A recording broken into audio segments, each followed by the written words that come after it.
So let's work through the sequence of 90-90 breathing. The reason why it's called 90-90 is because you want to have a 90-degree angle at the hips, 90-degree angle at the knees, feet are resting comfortably on the wall. I'm actually going to bump myself a little bit closer to get a little bit closer to 90 degrees there.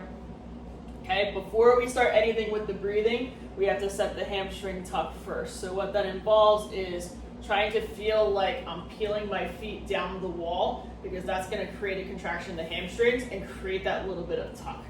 From there, you want to hold onto that. So once you feel these muscles turn on, you want to keep that contraction going through the whole set of breaths that we're going to do.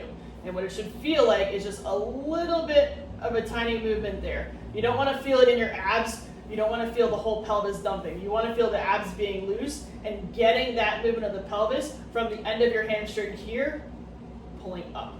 Once you have that, hold on to that. Now the breathing sequence is inhale through your nose, open mouth, exhale through your mouth as far down as you can, ideally for 8 to 10 seconds. Once you're down at the bottom of the exhale, you should feel tension in your abs.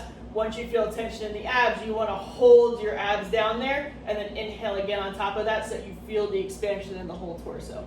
So I'll kind of run through what that looks like and then we'll talk about it a little bit again. So inhale.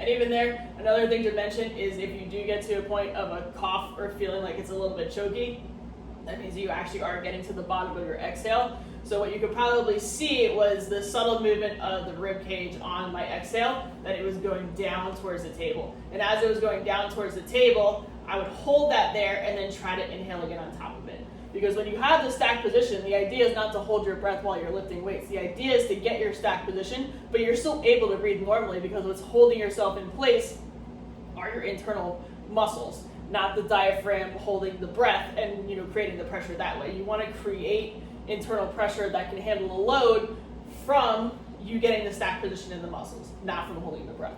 So that's the main thing that we're trying to differentiate, is that you're getting your tension so that you can, squat, deadlift, do whatever, but you're not getting it from bearing down. You're not getting it for the wrong reasons.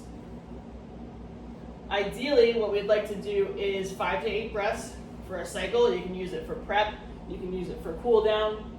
There's different positions that, you can do to bias certain areas as far as getting airflow in, but the foundational movement of where you start is doing it in this 90-90 position here, because this is the easiest way to get that small hamstring tuck.